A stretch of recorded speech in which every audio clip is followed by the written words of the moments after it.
It gives me special pleasure as well as special nervousness to introduce our speaker for this evening in the strand, the set of inquiries that we've brought together under the rubric of Insurgent Cosmopolitanism. To say that Homi Bhabha is the, and I'm reading from your bio, Homi, the Anne F. Rothenberg Professor of the Humanities and Director of the Mahindra Humanities Center at Harvard is simply to put in place certain, if you will, basic facts. What is far more basic to many, many of us, and certainly to my generation of people who became interested in the processes of culture and politics growing up in Bombay, is the foundational and seminal work that Homi Bhabha has produced over the last few decades, and we all know this, as a leading contributor first to the field that has now been is widely described as post-colonial studies, but increasingly in recent years in the manner in which he has addressed the crucial urgencies and the compelling questions of our times, which are times of mobility, violence, uncertainty, transculturality. On the one hand, we have planet-wide processes that conscript people, individuals, communities, that displace them and that subject them to incredible levels of humiliation and of oppression. At the same time, the same planet, the same circulations also allow for, if you will, counter-hegemonic articulations, the possibility of new forms of community, of solidarity, and certainly the kinds of gatherings that in the course of yesterday we characterized as being under the heads of assembly or of mobilization. I'm not going to stand between you and Homi Bhabha much longer. Homi, could I please invite you to deliver your Vortrag?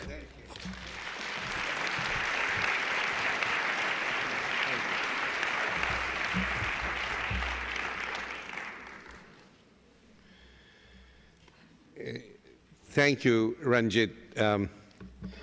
I will take your greetings and good wishes to Bombay when I leave for Bombay early tomorrow morning, where you are no doubt greatly missed, since you initiate at least 3/4 of the conversations that happen in the world of art and culture in Bombay. So I'm delighted that we could meet here. It's always wonderful to be at the House, because the House gets such huge audiences that one permits oneself to think for a little while that the audiences come to hear you, but they don't. They come because of what the House does. So congratulations to you all at the House, and thank you for having me here. I want today to give you a brief roadmap of what I'm going to say, because this work, which comes out of a book I'm completing on contemporary art and some of the larger issues connected with it, put me in a position where I was working on the notion of the right to hospitality and cosmopolitan right in Kant on the one hand, and I was also working on what I called the quiet cosmopolitanism, the material cosmopolitanism of an originally Indian but very diasporic artist called Zarina Hashmi. And I know that Ranjit, I think you showed her at the Venice Biennale. An artist not as well known as some of the others of her generation and later, but I think a very significant artist. So I had these two completely asymmetrical things. I had Kant on cosmopolitanism, which is everywhere in the literature on cosmopolitanism now, whether it's insurgent cosmopolitanism, whether it's vernacular cosmopolitanism, whether it's exigent cosmopolitanism. Kant is everywhere, and not only there, but also, as I discover increasingly, in policy discussions around immigration. For instance, there's a lot of work on immigration and health security where Kant is invoked in a number of places. So what I did was take the large Kant engine, Deleuze would have called it a Kant machine, and then take the Zarina Hashmi miniature machine and backed them one into the other. Now, I'm a very bad driver, so I didn't know whether this is a car crash you're about to see or whether it's something more interesting than that. Let me just say that in this weird montage that I put together on two forms of cosmopolitanism, I think what unites them is the fact that in my reading, and this is a particular reading of Kant, and it's only a partial reading because it's part of a larger work, and in my reading of the art of Zarina Hashmi, cosmopolitanism is not what you are, it's what you do. Cosmopolitanism is a practice, a political practice, a social practice, an aesthetic practice, an ethical practice. I'm much more unsure and, in fact, to some extent anxious about the ascription of cosmopolitanism to particular groups or identities. You know, there's been a whole history of the most appalling racism, anti-Semitism associated with cosmopolitanism as persons, and there has been at the same time a kind of unthinking elitism involved with cosmopolitanism, again, as a kind of identity. So I'm not interested in cosmopolitanism as an identity. I'm interested in certain practices, their effects, the agents they produce, the subjects they construct, the norms that they produce, and the various internal reverberations and contradictions within them. So, I mean, this is, you know, around my neck I carry this label called hybridization. You know, hybridity is somehow associated with me, and I keep having to say I've always talked about cultural hybridization as related to practices, not to people. And I think that this is something I wanted to suggest links both these works, because I think you're going to be, at some level, rather surprised that I'm, as I say, backing these two things into each other. Then there is something else that unites, I think, Zarina Hashmi and Kant, although the practices are so different, the histories are so different, you know, the periods are so different, the concerns are so different. And that is the following, and I think this is an idea that I'm particularly interested in. There are discourses, philosophical discourses, policy discourses, which often deal with the ontology of norms. The phrase is from Sheila Ben Habib's reading of Kant in relation to cosmopolitanism. They're interested in the kind of contradictions in the ontology of norms. But norms are often articulated without a view to the agents that have to perform these norms in the discourse in order to understand what happens with normative thinking. So there is a way in which you epistemologically, ontologically analyze a norm, its problems, its notions of reference, its notions of unsecured truth. But it seems to me it's important to take the normative and represent it performatively, theatrically, in relation to what it is saying about agency and subject formation. And this is another preoccupation of my lecture today. Not so much for Kant, but when I talk about Zarina Hashmi, I talk about something which reflects this general interest, and I call it the poesis of facture.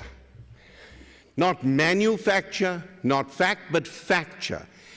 The way in which material itself, the material of thought, the material of clay, the material of stone, the process in which it is actually made, and the way that opens itself up socially for a larger discussion about its implications. I talk about this notion of facture precisely in the way I'm suggesting that you have to begin to see how in the making of the norm there is the insertion of interpolation, the insurgence of agency, that it is not simply a philosophical issue or a policy issue or an issue of instrumentality.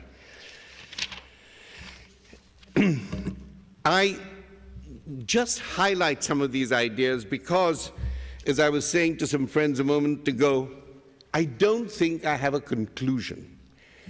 I have a whole set of reverberations in the sense in which, say, the work of Jacques Rancière puts together, as he says, the notion of dissensus is putting together things, and then something begins to be seen which did not have a necessity of being seen before. It's this notion of side-by-sideness, putting things side by side. As he says, I put two worlds into one, and something which did not need to be said then gets said. And in some way, I'm doing something similar. Let me begin, and if the path is too thorny, then we can come back to some of the issues in questions and discussions. But I just thought I would give you something of the approach that I am applying in this very unlikely conjunction of rather asymmetric works. It starts with Kant and then segues into Zarina Hashmi's work. There is no fact more significant in the encounter between cosmopolitan norms and global ethics than Immanuel Kant's observation that the earth isn't flat.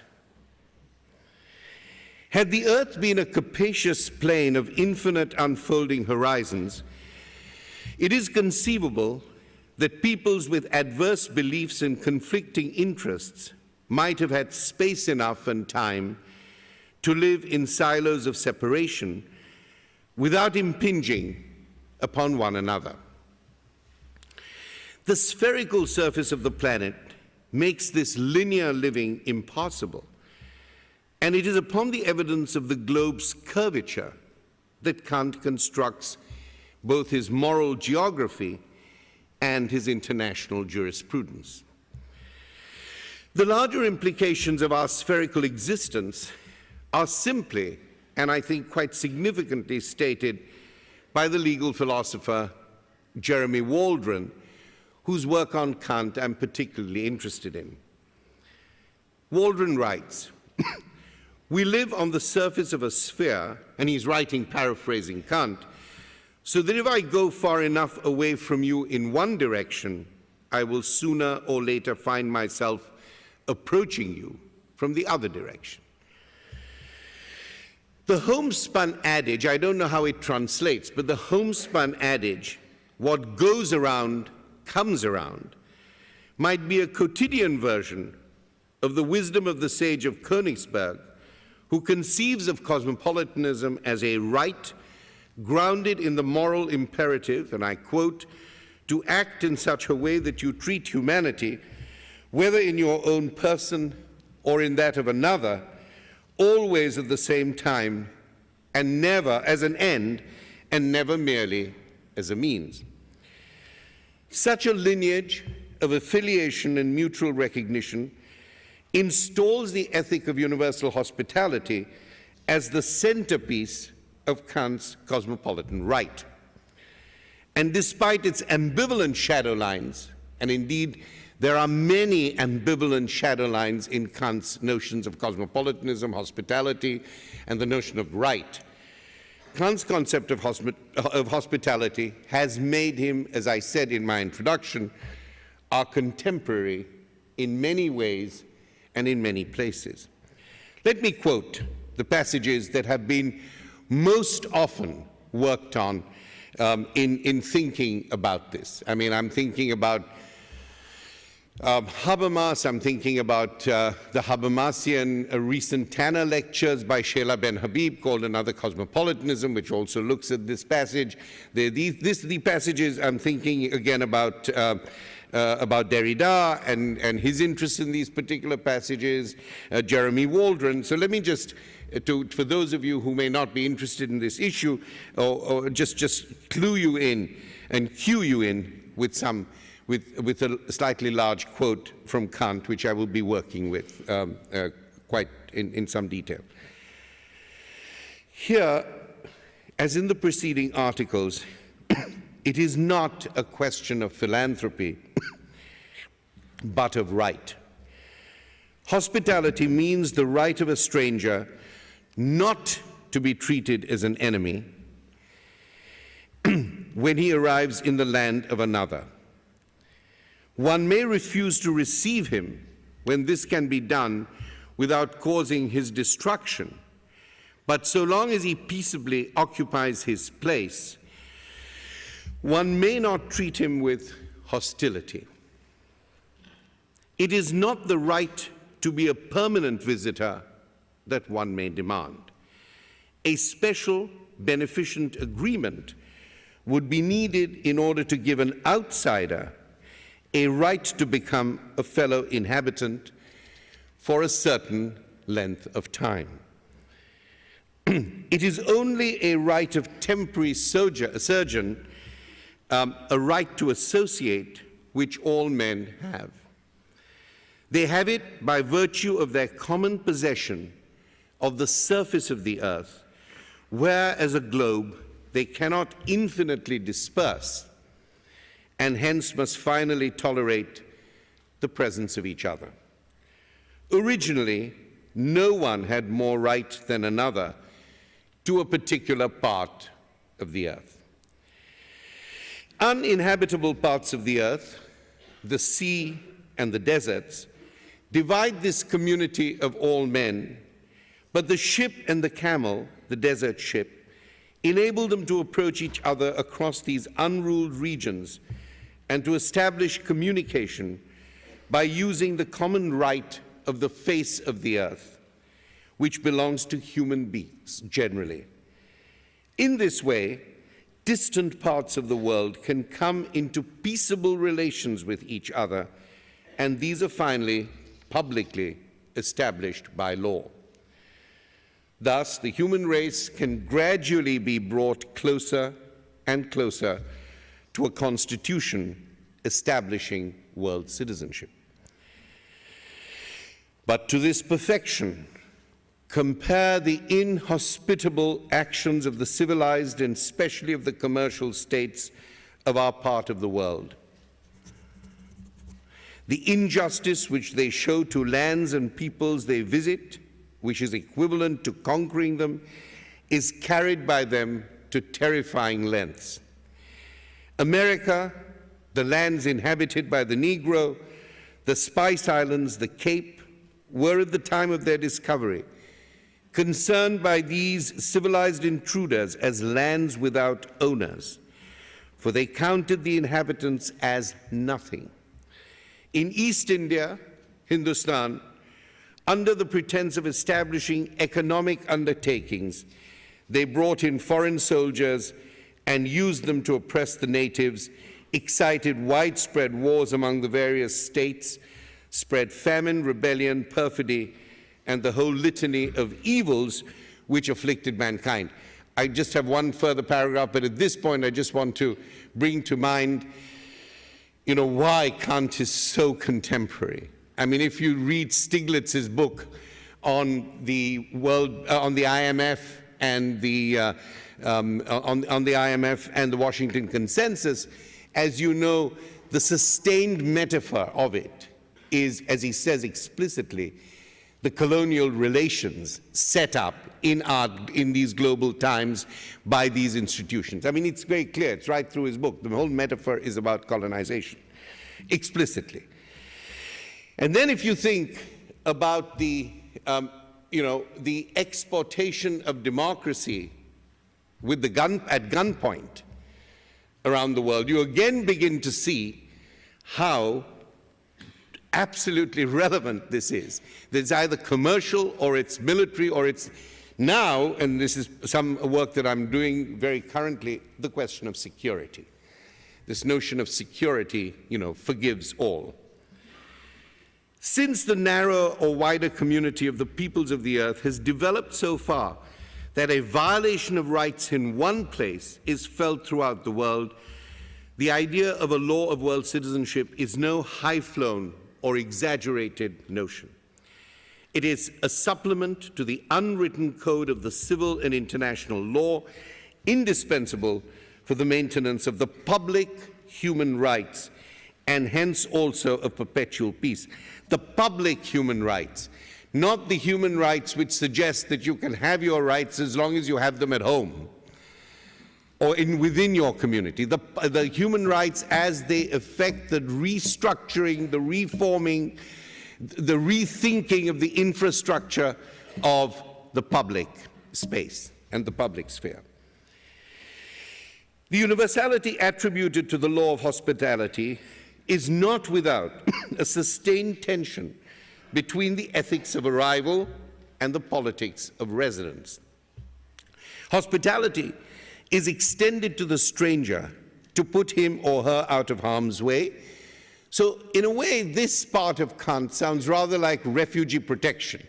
In the latter chapter of this book, I do a counterpoint with contemporary legal systems and what Kant is saying. And this part of it certainly sounds, give or take, is what we would call refugee protection for a certain period of time, etc.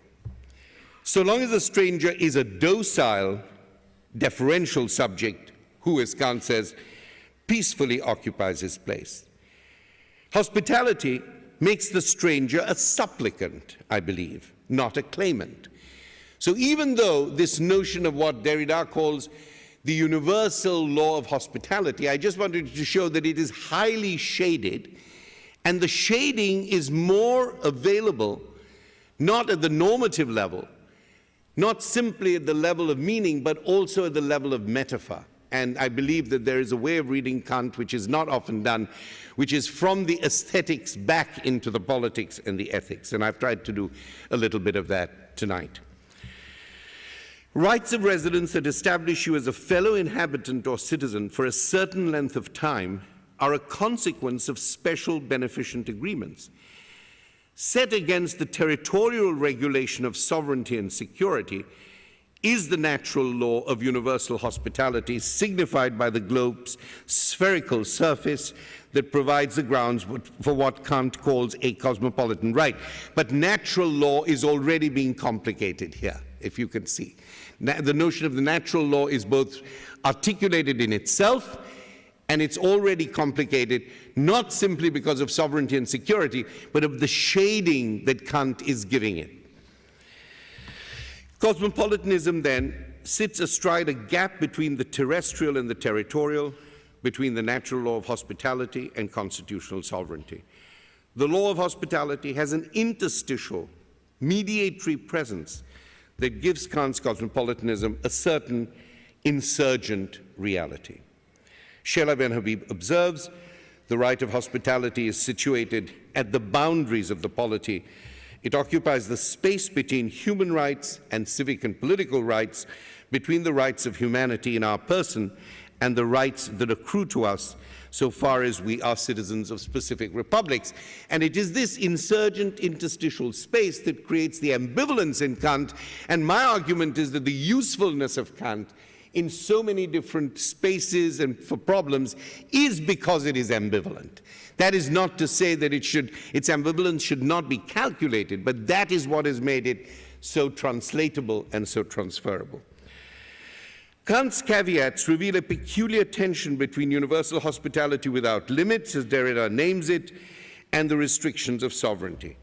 How do we read this seemingly paradoxical predicament that at once proposes a right and then prescribes its freedom?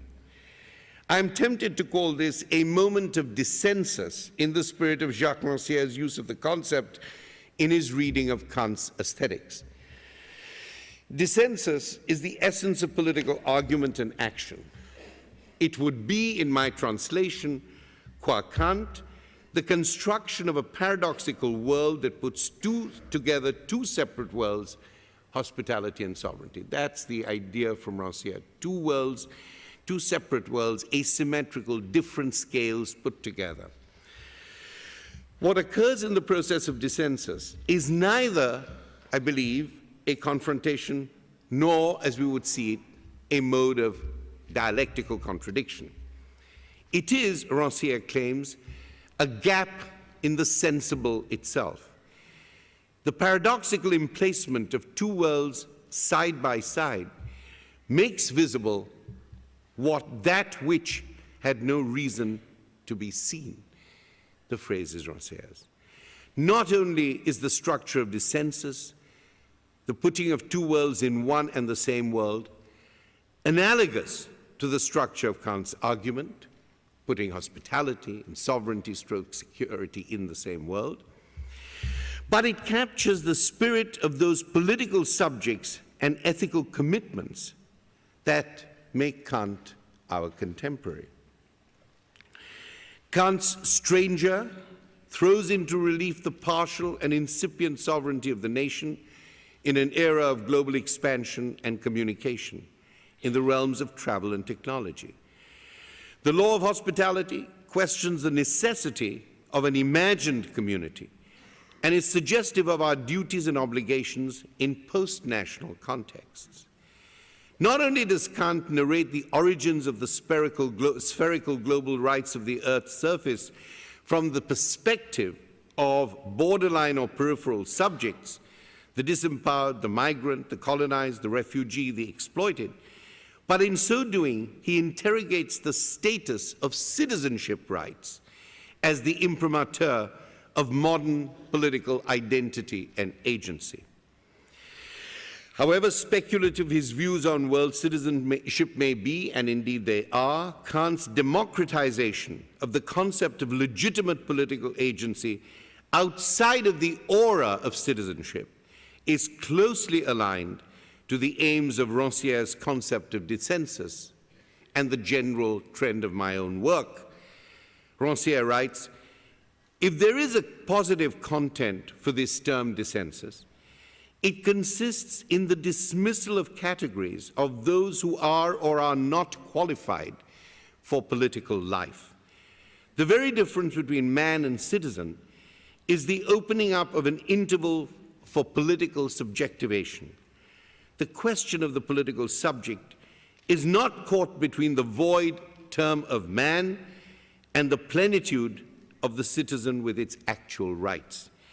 A political subject is a capacity for staging scenes of dissensus. And I very much like this idea, this introduction of the idea of the staging of the problem, the staging. And that's where my own initial view that norms don't need to be cannot only be propositionally staged or propositionally named, and that problems cannot simply be philosophically and propositionally represented. That there is all the time a kind of staging going on, and in that staging is the performance of subject, the performance of agent, the performance of resistance, the performance of silence, the performance of collaboration. It would be difficult to conceive of a cosmopolitanism, in my view, insurgent, vernacular, exigent, without restructuring the scope and power of the concept of citizenship and its lineages of truth and legitimacy. Staging scenes of dissensus, opening intervals for political subjects. These theatrical metaphors lead me back to Kant's borderline speculations on hospitality and sovereignty, using a different route. I return to these two worlds in one, which contain a certain idea of cosmopolitanism, another that has not yet arrived, perhaps, as Derrida expressed it in his Kantian speculations in his book on cosmopolitanism.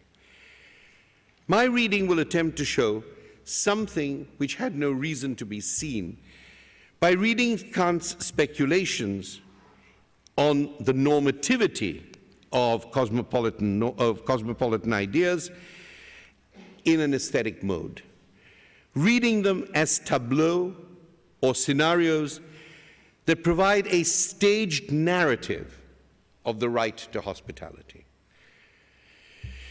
To read propositionally or pedagogically certainly conveys the nature of the problem of hospitality as norm caught between the natural law of the earth's curvature and the strictures of sovereignty and territoriality. Sheila Ben Habib, in her recent lectures, puts it justly, and I quote her, "The right of hospitality expresses the dilemmas of a republican cosmopolitical order in a nutshell. How to create quasi-legally binding obligations through voluntary commitments and in the absence of overwhelming sovereign power with the ultimate right of enforcement." I think this is a perfectly just view of the problem. Such a statement certainly provides the kernel of the problematic of the political norm. But does its discourse or its practice contain a signifying space or a representational language for articulating the making of the subject that is the bearer of the norms, or the assignment of the agent who enunciates the norm and embodies it as both subject and object? And I think that this is not merely an add-on, but you need a different mode of temporality, a different mode of evaluation to be able to see the norm as it is in the process, in its artfulness, as well as its political provenance, producing the agent, or producing an agent or a subject. It's the two working together that construct the norm.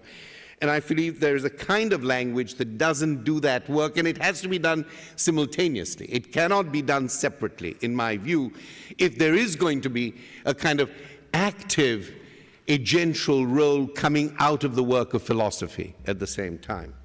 Derrida is somebody who actually often does it by taking the philosophical idea and continually staging it as a mode of evaluation, as a mode of enunciation, as a mode of self-reflection and self-interpretation.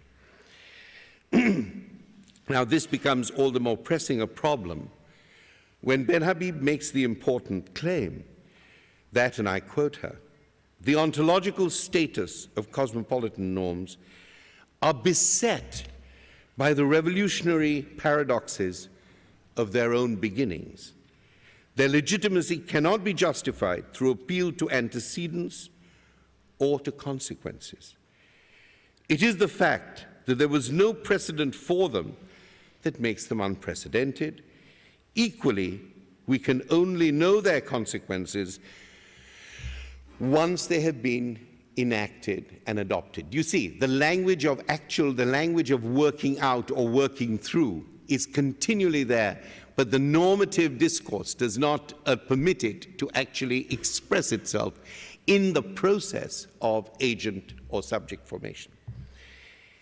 It is my view that if such is the ontological status of cosmopolitan norms, what is the ontological status of those who have to participate and make a practice of these norms?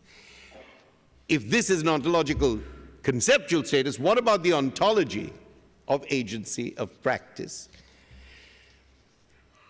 Note the emergence and imminent temporality that informs the formation of cosmopolitan norms. And don't fail to notice at the same time how important it is to specify formations of subjectivity and define agential actors and actions in establishing a moral philosophy of legitimacy of such ontologically unsecured performative norms. What is the fate of the stranger who stands somewhere in between the unprecedented and the enacted? What form of life, we might ask in the Wittgensteinian sense, what form of language would that be? What is the affective condition of the foreigner who occupies the docile place of hospitality, waiting, knowing that his visitorship allows him only a short time rather than a long time? Time is itself an ethics. The distribution of time is itself an ethics. The distribution of time is itself a politics. The time of waiting is a politics. The time of being able to move into action, that is itself a politics. There is a question of temporality which cannot simply be always institutionalized and instrumentalized. What is the fate of the stranger, whose status is somewhere in between the unprecedented and the enacted? What is the effective condition of the foreigner who accepts his docile place of hospitality without receiving any public recognition? Let me just say that I think the great power, both intellectual and political, of the work of Frantz Fanon was because he never articulated a norm or a principle or an ethicality without calculating its psychic, agential, affective, communal consequences. That is why he wrote the way he did. That is why in Black Skins, White Masks, in the famous chapter, The Psychopathology of the Negro, the entire chapter turns on the speech act, Look a Negro, and from that antipathetic, antagonistic gaze, a whole set of issues, historical, political, normative, policy issues emerge. How to understand the human predicament of soul-making of those people from Hindustan, the Spice Islands, the Cape, who were treated as nothing by the civilized intruders? What is the fate of political responses that emerges in between the rights of humanity and the rights of citizenship? Or, as the poet Adrienne Rich once asked these same kinds of questions in a related context, victim, survivor, what have you said? What do you know of the survivor when you only know her in opposition to the lost? What does it mean to say, I have survived, until you take the mirrors and turn them outward and read your own face in their outraged light? Kant's tableau of hospitality, read as a design for cosmopolitical life, are arranged in alternating contrastive pairs that reveal the stress within the norm of hospitality as it comes to be articulated with the performance of agency. The arrival of the stranger in the city, tableau 1, pairs with the arrival of the civilized intruders into the pre-colonial world, tableau 3. The mise-en-scène of desert and sea, trade, commercial routes, ports, networks as sites for communities of communication, and the birth of the idea of world citizenship in tableau 2 is paired with the final passage, tableau 4, that speaks of the global reverberation of human rights and wrongs and the growth of an interconnected world ready for a law of world citizenship and perpetual peace. Each tableau, I would say further, using the aesthetic metaphor, provides a montage-like juxtaposition of the conflictual or dissensual double worlds of hospitality, sovereignty, and security.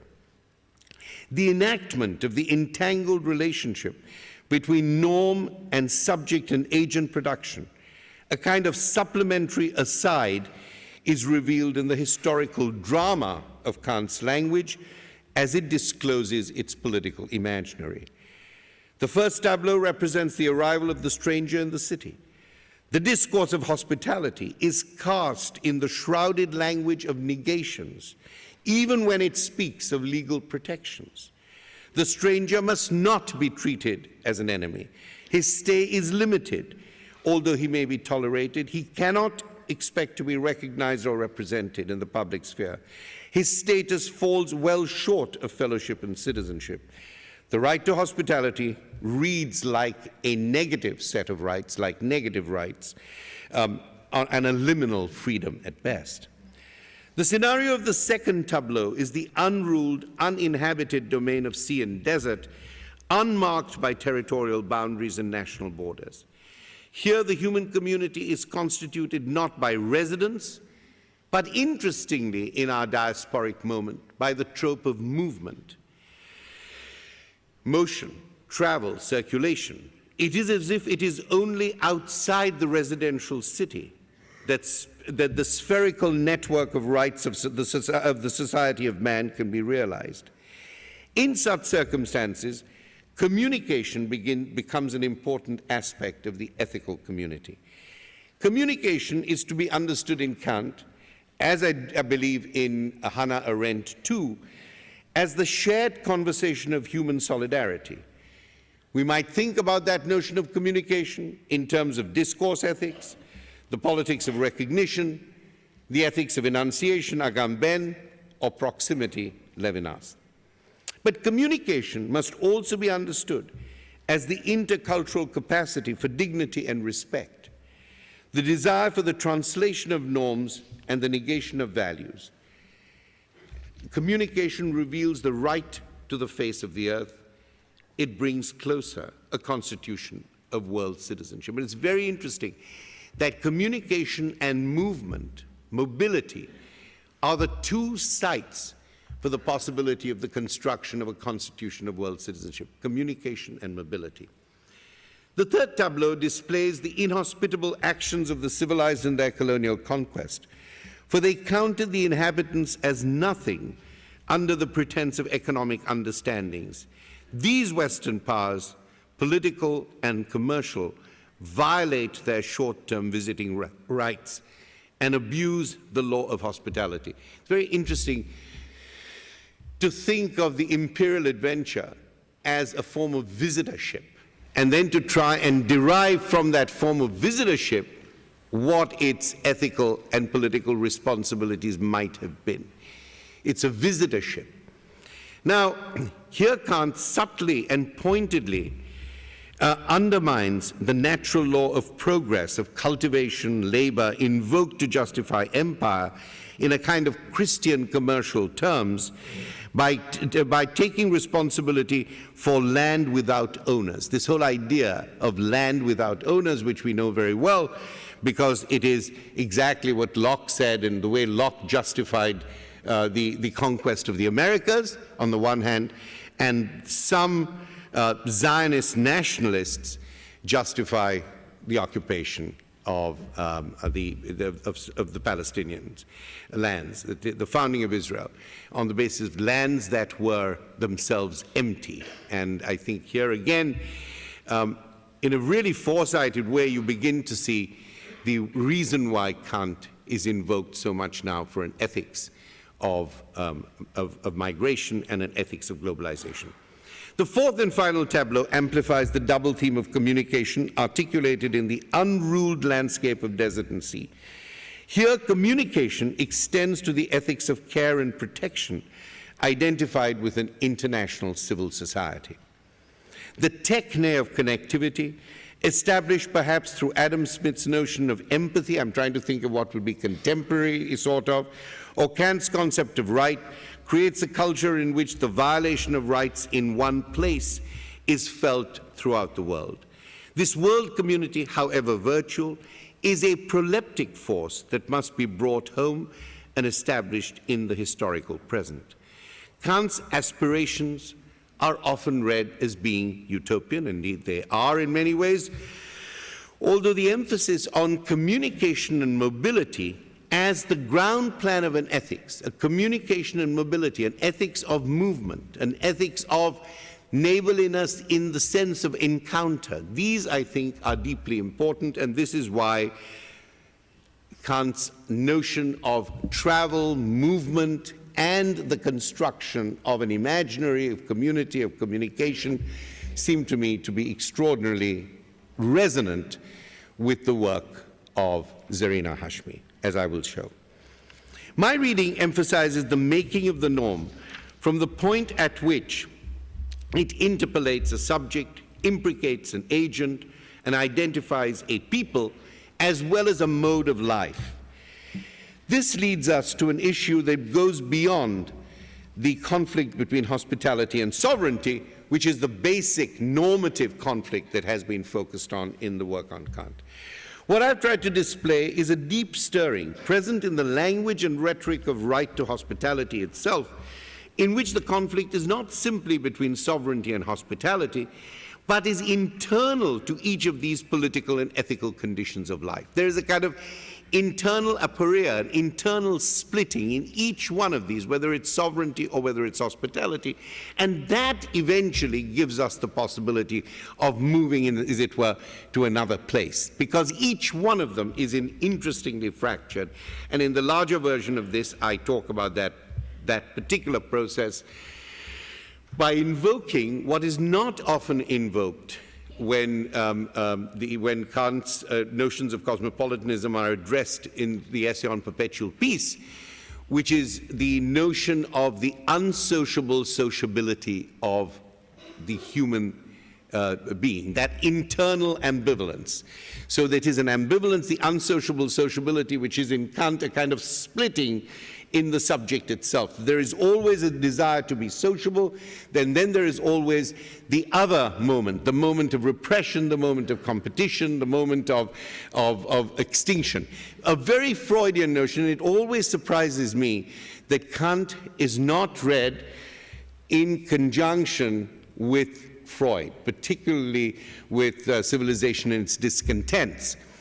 And in fact, then I looked up the concordance of Freud, and I could find no reference to Kant at all, which does seem to me rather a strange kind of situation, given the sort of moralism and the ethical foundations of Kant, based on this kind of internal slippage, the splitting of the subject, the unsociable sociability, which is at once the principle for constructing social norms and organizations, but it is also the principle of the internal apparatic, the internal splitting of the human subject itself. At the root of the difficult freedom that underscores Kant's cosmopolitanism, there is a resourceful and redemptive idea for our times that blends in beautifully with the vision of the artist Zarina Hashmi. I think we're going to the first slide. She's done a whole set of these maps of cities which have been bombed or which have had violence or genocide as part of their history.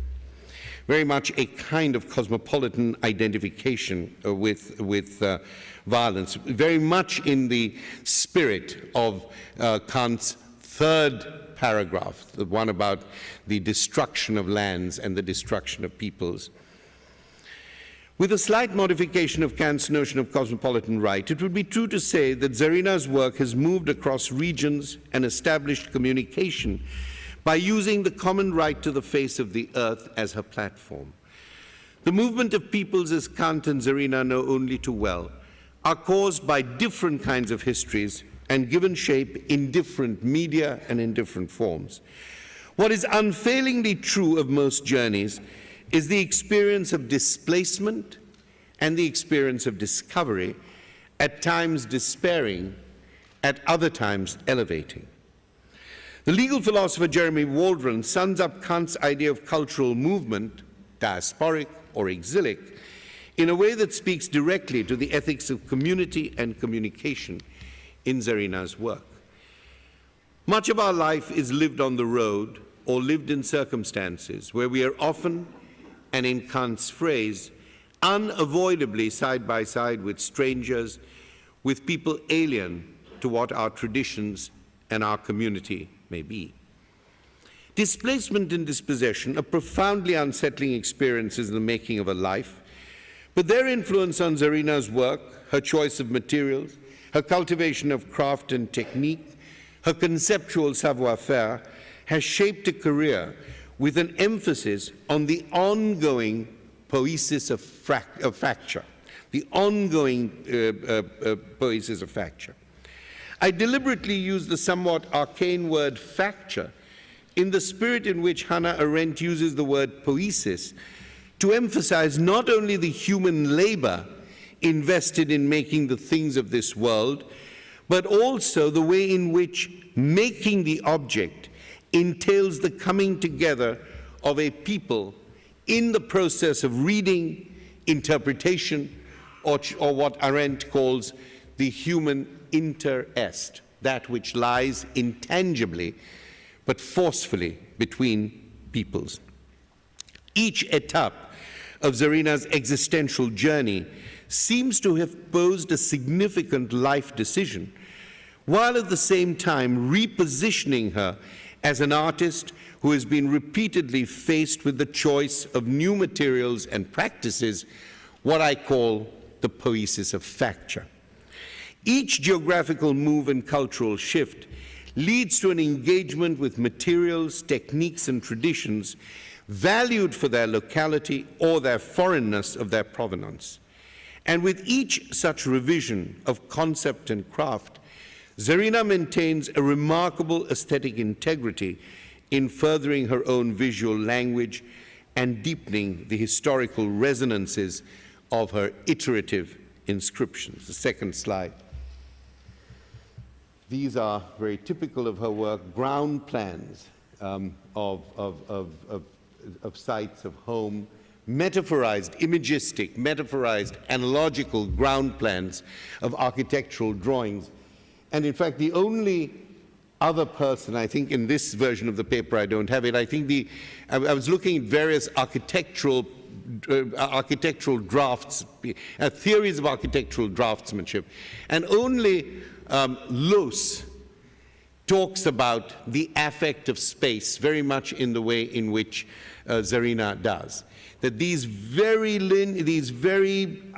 simply outlined structures, to which she then appends rather poetic statements, try and capture in their vacancy something of a life and something of the affect of a life and something of the history of a life, with the minimal amount of graphic representation. These material practices that I have termed the poesis of facture are more than mere surfaces of inscription or materials submitted to transformation. They are active in their signification of cultural difference as any other discursive or semiotic system. This is something else that interests me greatly nowadays, the way in which a material practice, which it does not have which has an ontological presence but not a discursive one, is also part of the semiotics of cultural difference. The use of a particular paper upon which to then write something, to imprint something else, to make something else. That interaction of design and paper, that too is an encounter of cultural differences. Again and again, the idea I want to put forward is that it is the practice that names the concept, not so much the people, not so much the ethnicity, not so much the cultural island or the cultural bubble. It's the way in which the practice creates the dynamism of translation. For instance, the physical resistance of the Japanese woodblock is a necessary force of alterity that must be both withstood and worked with. Joining up parallel lines on fine paper in Paris constituted for her the drafting of the iterative floor plans of homes I have made that turn into haunting geotemporalities in which bare architectural design captures the climate of affect and autobiography. The third slide,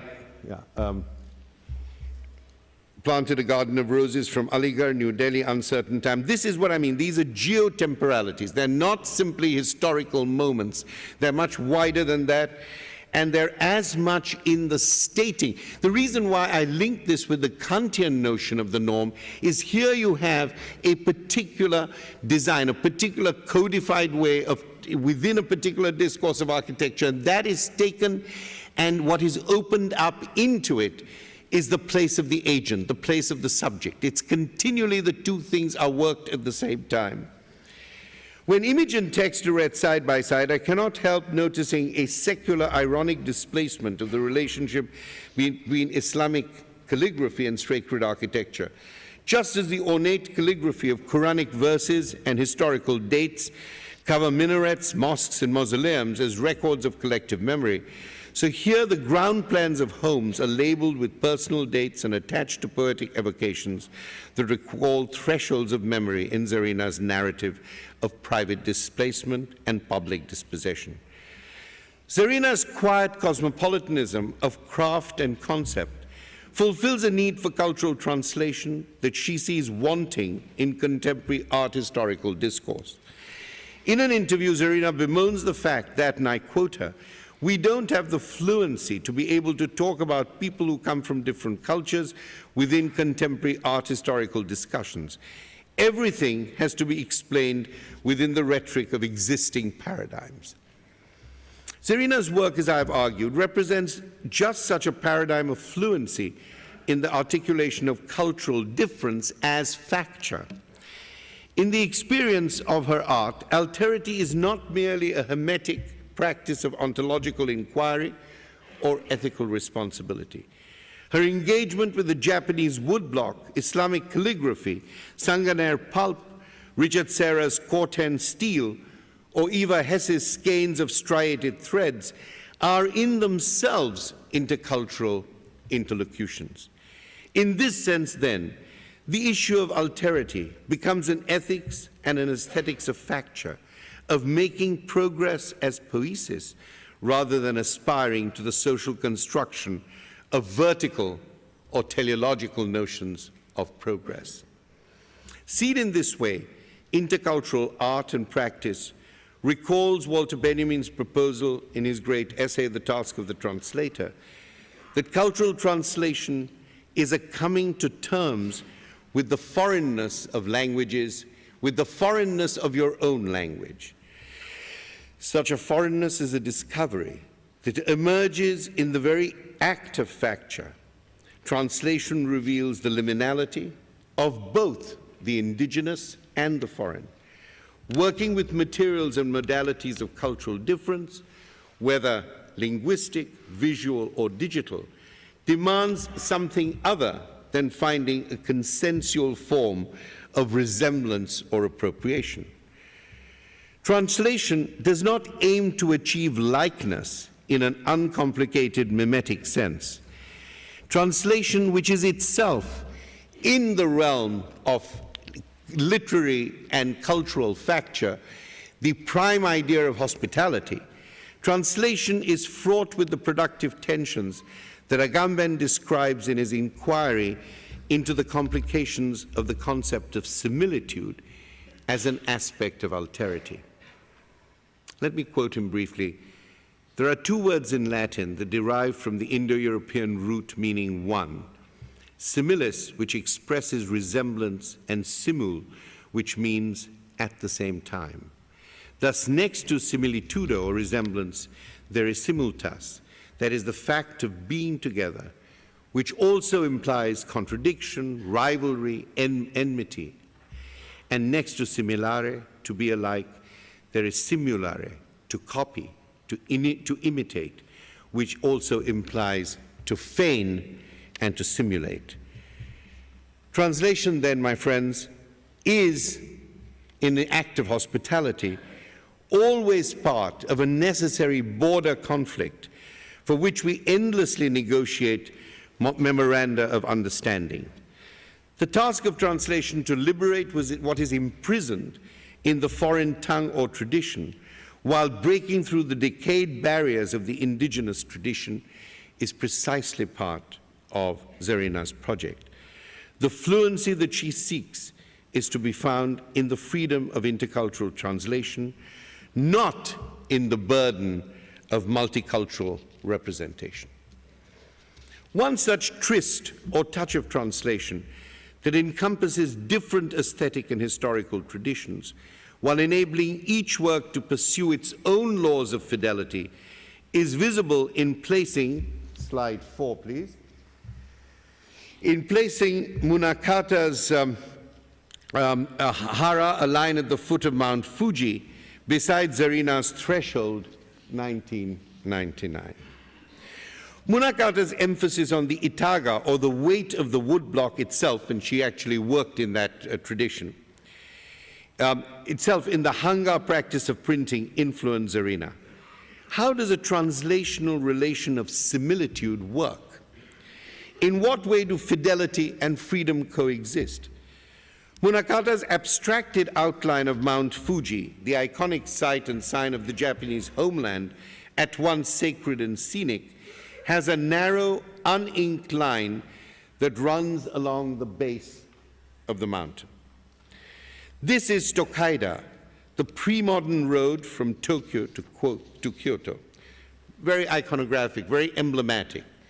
It is the fabled road of deep cultural memory that inspired Basho's verse, napping upon my horse, a dream lingering, a distant moon, smoke from preparing tree. On the way to the journey, again the notion of movement. The line provides a plinth that raises the rough outline of the conical much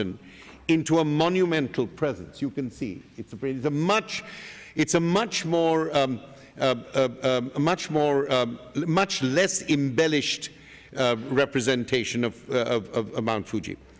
But Munakata's image of Tokaido, unlike other renditions of this celebrated road, does not lead enticingly to the foot of the great volcano in a celebratory gesture, but just passes it by. It's quite unusual for that. Let us touch Tokaido with threshold.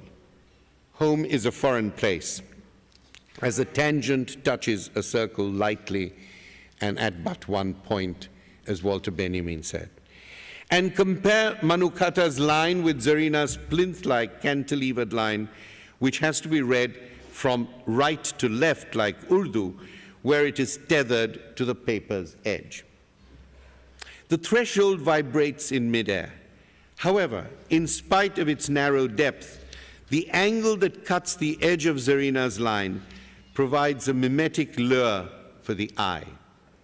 If you imagine a vertical line connecting the end of the threshold to the bottom of the page, if you take that cut edge and imagine the line coming down, the horizontal division of the page is now accompanied by a virtual frontal projection below the line that also introduces a setback. If you imagine a line coming down, then it's almost as if the threshold becomes immediately three-dimensional, as if there's a frontality to it, and then a divisional setback.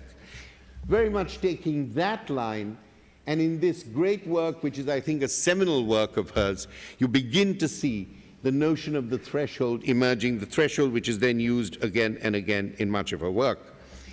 This concept of the threshold, this one simple line, then brings to mind many of the historical moments in her own work. The idea, as she mentions again and again, that she was brought up in a kind of gender-divided household of the Western world of her father at one end and much more Muslim world of her mother at another. If the traditional tryst with Hara has revived a memory of threshold as the exilic road leading to a foreign home, we encounter another translational moment triggered by the Urdu title of the print, Chaukat. All the words I have chosen are triggers for my memory, Zarina says. My memory is intertwined with the word. What memory does Chaukat trigger once we have come to see threshold in translation as the exilic road, the barrier, the frontier? Surely the repeated memory of the traumatic journey by road from Aligarh to Delhi to escape the violent anti-Muslim riots at the time of partition, with the first displacement, the primal dispossession, the earliest wound of foreigners, cannot be far from the abruptly ended line of threshold. The reason I've described Zarina's planetary universe as geotemporal, and I have seen the way in which she translates as an act of hospitality, relates to a use of language as affect and memory as poetry. Urdu is the trigger of memory. The Barthesian hum of language is the signification of foreignness, the anxiety of exposure and disclosure. All these affective strategies place her iteratively within the frame of the event and at the same time somewhere else. To enter the realm, then, of her global memory is to place oneself and others within the orbit of a question posed by the philosopher Avishai Margalit in a discussion of the ethics of memory. Is the moral witness, he asks, a forward-looking creature even when his or her testimony is about the past? Zarina's work leads me to suggest a response. The moral witness is caught in a double time frame of memory, surviving the testimony of the past while aspiring to the freedoms of the future. This complex temporal layering of memory consists, one might say, of a past that refuses to die, confronted by a future that will not wait to be born. An open, onrushing future faces the moral witness with choices that must be confronted in the present with a kind of ethical confidence that only can come from looking back from the future itself. I want to end by drawing attention to a recent move in Zarina's work, which is, as she says, to get her already small works on paper more and more miniaturized. The vehicle of memory, she writes, her cords and knots were like tangled lifelines, she says, referring to Eva Hess, which has very much, I think, influenced Zarina's practice in relation to memory. She said, I also responded to the repetition of shapes. I too was very involved with the repetition of forms. She, Eva, was also born in a foreign country and suffered a sense of loss. The vehicle of memory involved in the repetition of forms, as Zarina puts it, is intimately related to the anxious architecture of home, iteratively, time and time again placed, time and time again worked on, time and time again returned to. The signal of memory in Zarina's work is the trigger of language. I use language to connect to my home, she says, reminding us once more that the connection to home is a return fraught with anxiety, ambivalence, the desire to hide and the desire to move again. Slide 7, please. Home, amongst her various works, the vehicle of memory is driven by the hostility and the hospitality of the home on wheels that moves hither and thither in the condition of exile. Freud's late description of anxiety as a signal can help us to understand Zarina's repeated trigger of anxiety in its evocations and revocations of home. I don't think we have the slide here. There's obviously a mistake, but she's made little works of home, little sculptures of home which have wheels on them. So home is something that is always for her on the move. The link between anxiety and the trigger that repeatedly returns to the traumatic home needs no explanation. What is conceptually intriguing is Freud's statement that anxiety is therefore, on the one hand, an expectation of a trauma, and on the other, a repetition of it in a mitigated form. I'm being recklessly provocative and speculative here to ask whether in the process of the first displacement of the anxiety reaction and in the subsequent repetition of it in mitigated form, in the first moment where home is the home that was desolate, the home that was left, the home in Aligarh, the home during the partition, and then in the repetition of home in the actual practice, in the diasporic practice of her work, might Freud's idea that anxiety is mitigated by a repetition, could it be translated into the idea in her work that in that repetition there can also be a replication, the repetition of home as sign, not home as symbol, the continual repetition? What would be the objects, figures, or signs of this replication in which the expectation and avoidance of anxiety meet? What implications would this have for art and objecthood? I'm not suggesting that this replication should make visible the actual scene of traumatic experience, only some phantasmatic trace of its mise en scène. For the object of anxiety, as we know from Zarina's testimony, has already found its cryptic symbolic form of representation, the house of walls or the house of wheels, which condenses time and event. The evacuated Aligarh house, the fear of death, the hidden evacuation in a covered truck, the journey to Delhi, the unending road of exile, the precarious turbulence of thresholds and frontiers, home as a foreign place. When asked what she wanted, what she was doing in her present artwork, she said, I like to do things that I can do on my home, and more I'm thinking of how I can stay in my home, in my studio, cut little wood blocks, do little plates, which involve very little contact with other people. Then she's asked by her interviewer, your ongoing series, The 10,000 Things, consists of another complex form of counting, recycling, and reinventing, taking, as you do, several old woodcut prints, etchings, and photographs to refashion them into smaller 9x6 works. Zarina's response is, my inspiration was Duchamp, who put his life's work in miniature form. He even had his large sculptures recast in miniature and kept them in a boîte. It was also a way for me to achieve my work. It was my love of books that prompted my choice of size. I've always connected to prints and books.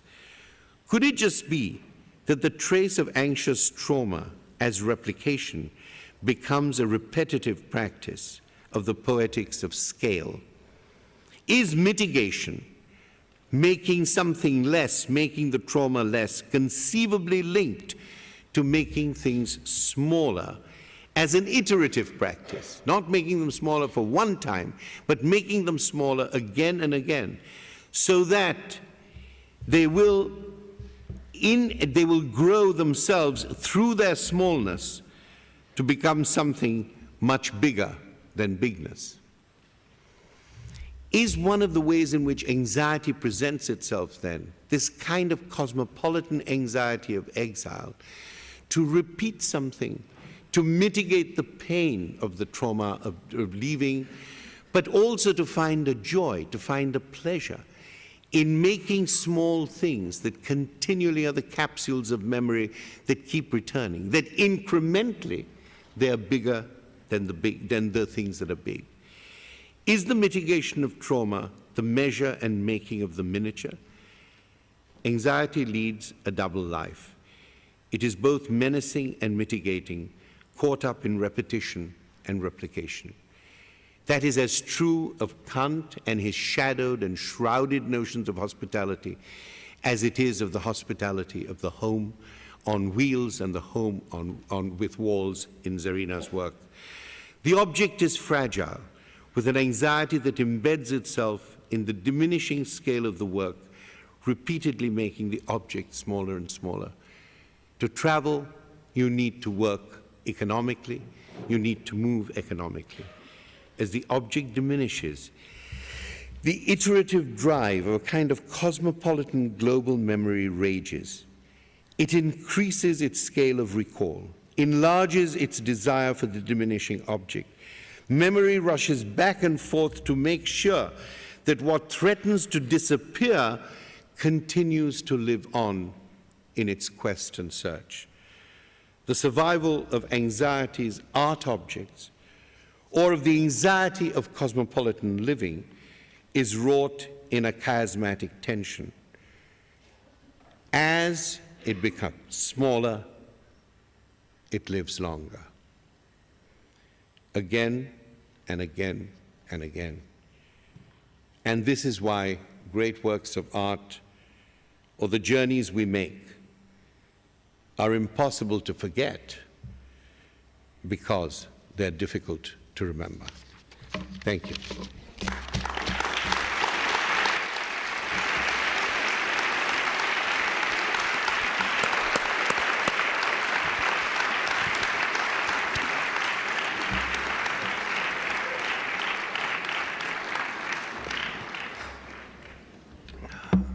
Fantastic. Thank you so much, Homi, for that at once meticulous revisiting and rereading and teasing out of Kant's shrouded meanings, and the reading of Zarina's work and the disclosing of this diasporic, exilic imagination and the insights it offers us through this play of scale. And you began by saying that the Kant machine and the Zarina machine might be at odds, but I think that what you've effected really is a most inspiring way of bringing them together into not just an adjacency, but a certain kind of fit. And I think it's the sheer friction produced that allows us to see all of these and the contemporary condition afresh. In one sense, news from elsewhere, below the radar, but in another sense, it speaks to the core of many of our anxieties and urgencies. So I have a number of questions, but I'm going to keep that for later. We already have questioners positioned, evidently. We have to choose between the two. We begin with you, and then pass on to you. Thank you very much for your wonderful lecture. And I have a question about subject and the nation. And you started the quoting of Kant's word on hospitality, which is not to treat as enemy, and also the other word, notion of security, forgive all, to use violence or force under the name of self-defense. And nation is a unit of defining enemy, which is somehow created as a result of 30-year war, which created Westphalia Accord, and it became the basis of modern Western Europe. And I think self-defense maybe started from self-defense and then protect family and then tribe and probably nation. And this nation, enemy of this nation is defined by constitution. And probably an enemy start from this security thing, but if we try to think about the global human right basis of what is our security, is that all the human beings can live only one time, and we want to live only one time without any fear, which create family, which create tribe, which create nation. However, this nation is also defining enemy, which is also related to subject and object issue. So what is the question? Yes. Okay. Yes. The definition of this subject starting from Descartes, and Descartes is also idea is created in. What is the question? Okay. Ask me the question. Yes. Yes. Okay. I think Descartes and Plato have a very strong influence on Western philosophy. However, this creates subject and object issue. And for example, in India, Nagarjuna created Mahayana idea of everything starts simultaneously. And do you have any comment about this subject and nation and the non-Western philosophy idea?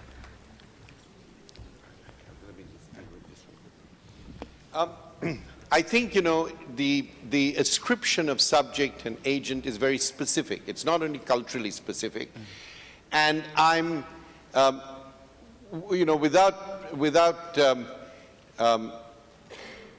more ado, I think it's, of course, very important to know what the local intellectual, cultural, religious traditions are in constructing the notion of subject and agent. My issue was not that. My issue was that with many kinds of normative discourse, what actually is not calculated when the norm and its contradictions or whatever it is being articulated, that these norms have to be translated into some form of action or actionability in order for them to be calculated, in order for them to be exercised, in order for them to actually get a rooting in the world, in order for them to be effective. And it seems to me that it is important, and that's why I read the aesthetic reading of Kant, was to try and show how each time there was a proposal, a philosophical proposal or a political proposal, it had implications for who is going to act, how is the action going to happen. And I think it's that notion of opening norms up into the realm of the performance of their performance, because without the performance, without the practice, the normative contradictions are actually very limited. That's my point. So it would be as true of, I don't know the Mahayana thing that you mentioned, but that analysis could, I think, be used in that context as in any other. Only the notion of what the norm is and what its relational connection to the subject and its ethics would be different. You know, the content of that would be different. But I'm trying to lay down a larger question about the way in which we interpret normative language and how we need to reinterpret it in order to bear the force of the claimants, those who actually speak in terms of those norms or speak against them. That's my, the issue I was raising. Thank you very much. Yeah. Yes, so I will start with a question. I wondered if we could, well... Sorry, I can't hear you. I will start with the question. I was wondering if we could question ourselves about the position of the host in this construction, because I relate this to the talk we just had earlier about the active guest. Because I feel that we have been talking about hospitality, but we have been mostly talking about guests, because with examples we brought, even the colonizers were guests. Who made the inhabitants of the land? Guests as well. And I was wondering if we could consider this through Derrida's idea, the aporia of hospitality, as being between mastery and welcoming. And I wonder if this problematizes the opposition of hospitality and sovereignty, because in a way, hospitality precludes sovereignty because it precludes a host. Okay, can I answer that question?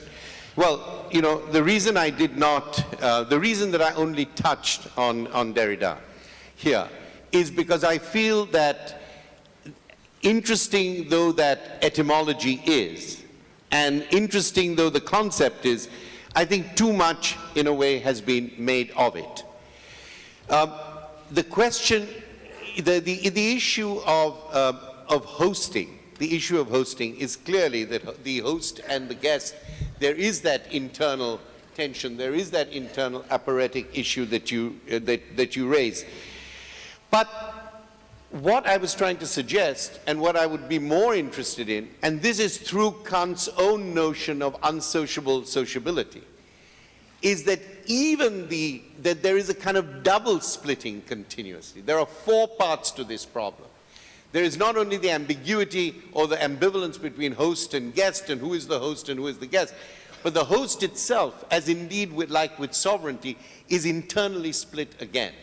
So it means that to me, there are four parts to this negotiation. Yes, but then perhaps I would like to follow up with another question, just very small. Maybe we are not speaking about, maybe I'm not speaking about talking about the host, but talking about the ways in which a guest can be hospitable, rather than asking for hospitality. You're asking about the way in which a guest can be hospitable. Well, Kant says that a guest can be hospitable by being docile. And most countries demand that. They say, please come and live here. First of all, you have to learn our language. I don't think that's a bad thing, just to say. Then you have to be good. Then you've got to go to the police. Then you can't smoke any hash, or if you take drugs, you'll be deported. So how you can be hospitable, mostly, is to be appropriated and be docile. Seems to me that is, in the current moment, and you know, hospitality also changes. So that is in the current moment, I think, one of the major forms of hospitality. Fit in. Or, you know, keep your guestness. Because there's the other issue. You're a visitor. You know, you've divested yourself. There is some elements, and I don't think these are elements of a cultural holism, but there are some elements of where you come from. The soil on your feet, you know, the dust on your shoes. There are some things you want to keep. You know, the smelly piece of meat that you particularly like, that fetid, rotten smell that particularly makes your juices run. You want to keep that. And they say, no, but you can't keep that. Because, you know, in our streets, we don't like the smell of this stuff.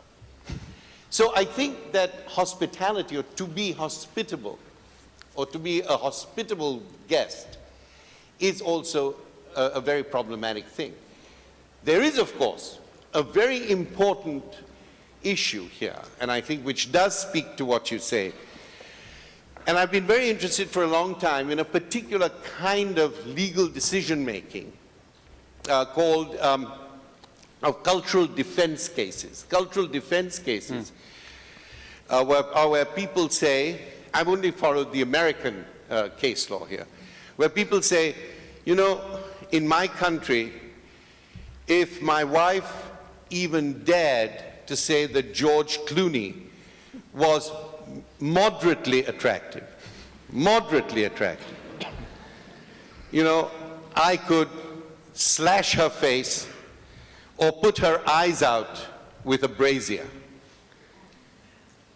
Now, I'm, of course, exaggerating highly. It's a highly colored version. But this is the element. And then you have a case where people argue that there's been a long acculturation within a certain set of values, and therefore there should be some mitigating circumstances. Now, here is where I think a visitor or a guest should be, quote unquote, more hospitable, in the sense that there are certain legal issues, there are certain value issues that should be judged independently of where you come from. I think they should be judged independently. This is, of course, a matter of great discretion.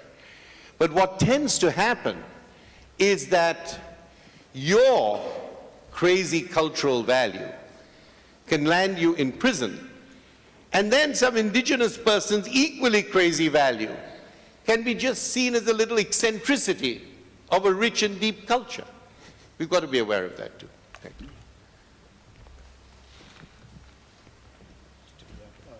Dan?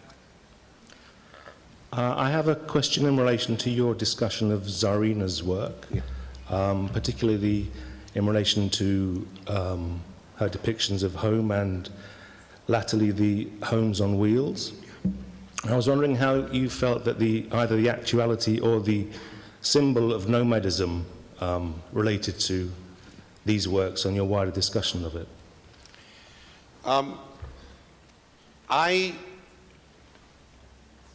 It seemed to me when I was reading that, reading those images, very much that the composite of the home on wheels, both in its multiples and in its miniaturism, was a remarkable way of dealing less with the question of nomadism, but dealing with the anxiety of moving on and yet being at home. Of that ironic juxtaposition of moving on and yet being at home. Let me just, if I might, for a moment, just give you a guiding line for the work on Zarina, which I couldn't, because I started with Kant. You were lucky, you were let off my work on Wittgenstein. But there is a, so, you know, I don't know whether you got the better deal or the worse, but you certainly didn't get both, and thank your stars for that.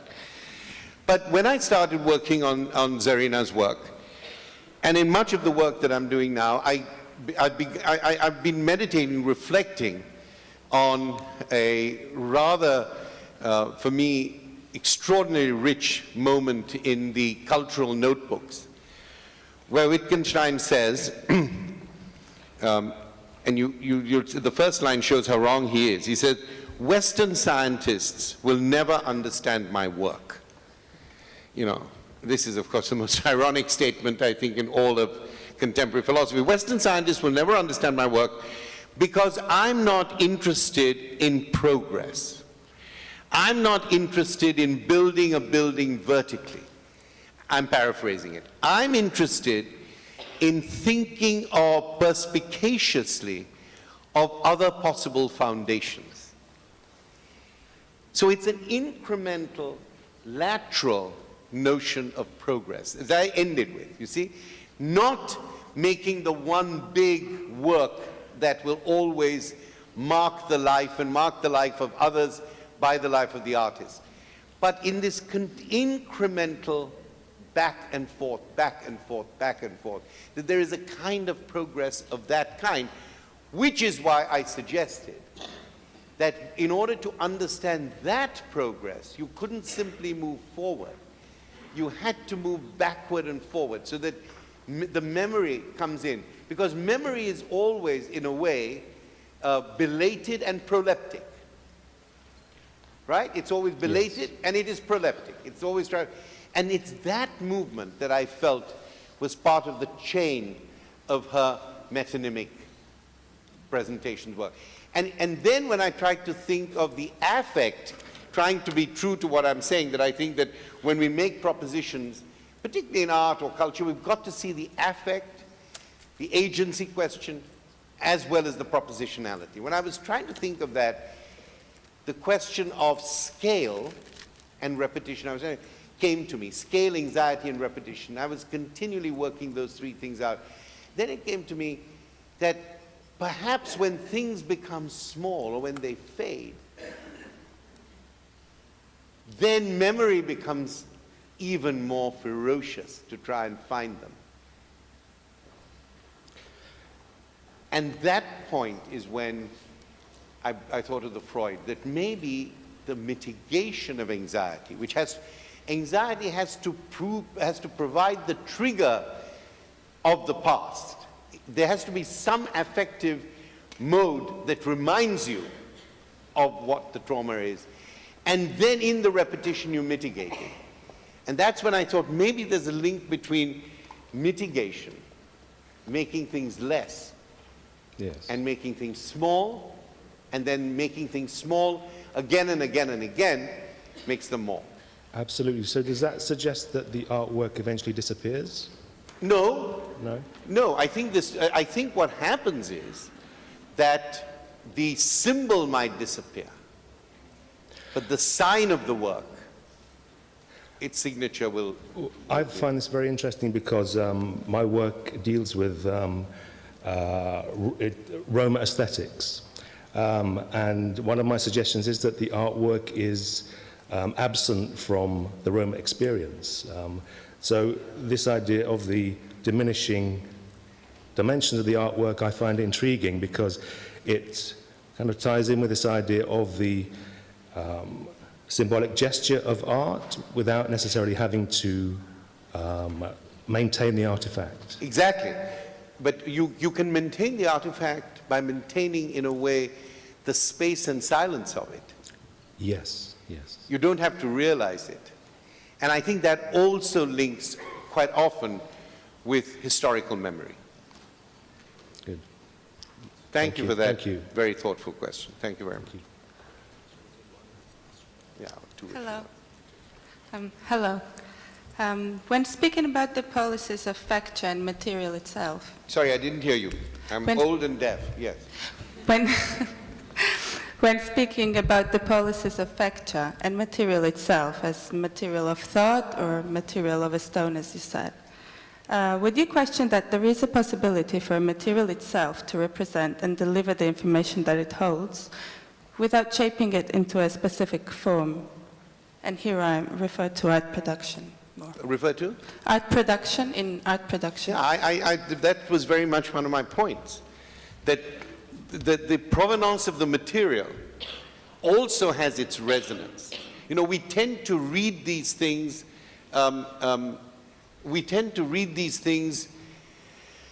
these issues of difference or these issues of facture, we tend to read them, how shall I put it? Always as symbols of, or signs or symptoms of some kind of already cultured material. And I'm trying to argue here that the weight you put on the woodblock in order to create something, that weight, that heaviness of the woodblock, that itself is a form of translation, a form of opening yourself to the hospitality and the possibilities of another material. So facture is as much of an embodied process. It's almost as if in making the image, there is also a performance piece being made. You see what I'm saying? That all that is part of what needs to be read, and not simply what we have as the object. Sorry, and what about the woodblock itself? Can you represent a woodblock without... Well, the woodblock does represent itself, doesn't it? Either by the gaps or by what happens. The woodblock does get represented. Yeah, of course. But I do like your human rights approach to the woodblock and its rights and representations. Congratulations. I very much appreciate it. Thank you. Yes. I think I'm representing the third part, not the guests, not the hosts. I'm actually a conference interpreter. and I have a question which is related to the empty cabins here. There are some people up there. Yeah, but not that much. I think it's a pity. The cabins are very pretty. On Tuesday, a Chinese speaker said, "Oh, I'm very surprised that I should speak English, but I'm lucky that I have so many pictures, and it's very good." It remembered me about one story. Now I'm working in economy, and I remember about a Brazilian expat who came with his family to Germany, and once he told me a story about his daughter.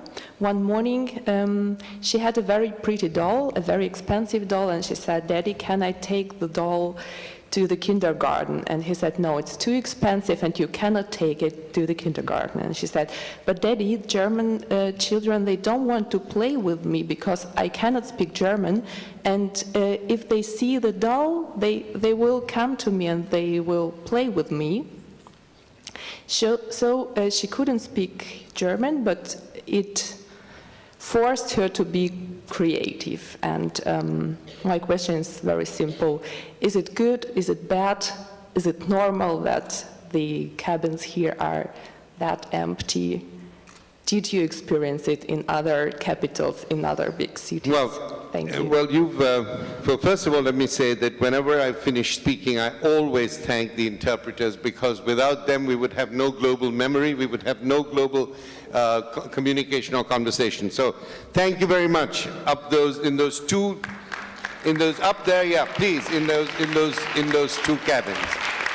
Now, you know, it would need a great deal of interpretation to move from the story of the child who wanted to bring a doll so that other children would come and play with her and therefore recognize her, German children come and recognize her, whereas she had felt bereft, and the doll would be a kind of a ploy to get the other kids, and a very humane one and a very humane. Now to move from that to interpretation in general, and then to the lack of interpretation, requires sharper wits than I have at this time of the evening. Well, if you're saying that basically if there were more interpreters, then more people would come out to play, then I think that's probably right. If you had, how many cabins are there at a shot? Probably about 12. So if we had 12 different languages, we would have a very playful Babel here. You know, and it would be like the Tower of Babel, and I think that's wonderful. But of course there are restraints, and there are choices you have to make, and I hope the girl first took the doll, and then she had the confidence not to take the doll. So I think we have to have the confidence in the choices we make, and we're grateful to the interpreters who are there, and of course it'd be good to have more languages and more people represented. And I'm sure when the resources allow it, that will also happen. Thank you very much.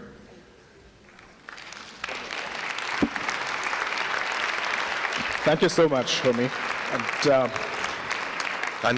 I'm going to announce the... It's a very quick question. My goodness. Okay. It's really very quick. Okay. I think it was the third, thank you for your talk. I think it was the third slide or something you showed. And if he's speaking, you spoke before about choices, that's even the reason why I decided to stand up. You showed there 4 images in the third slide. And the top one was New Delhi, the left one was Bonn, the right one was Los Angeles, and the bottom line was New York. And there were dates, and you speak about the fracture, you speak about the different dimensional next to the symbol, but then you have this very strong connotations, this written layers of it, which is also a graphical element as an information. What is that for you? Well, I talked about it. I called it geotemporal, so that it was both temporal, it was graphic, and it is locational. So, and then I actually talked about the use of the Urdu language in actually placing these images. And then I had a whole section on the use of the putting side by side, just as I put Kant and Zarina side by side. That side by sideness is spurt of memory. So the graphic and the visual don't somehow sublimate and become each other, or don't sublate. In the tension, what gets spoken is memory. But then the place of the dissensus would be then the pressure of the water toilet in the flat in Bonn or as the one in Los Angeles? Oh, it could be either. Okay. It could be either. It doesn't have to be one or the other. It could be either. And that's why I talked about semblance as not being sameness. So the water toilet in one place and the other could then, in their side-by-sideness, produce another reading of each of them.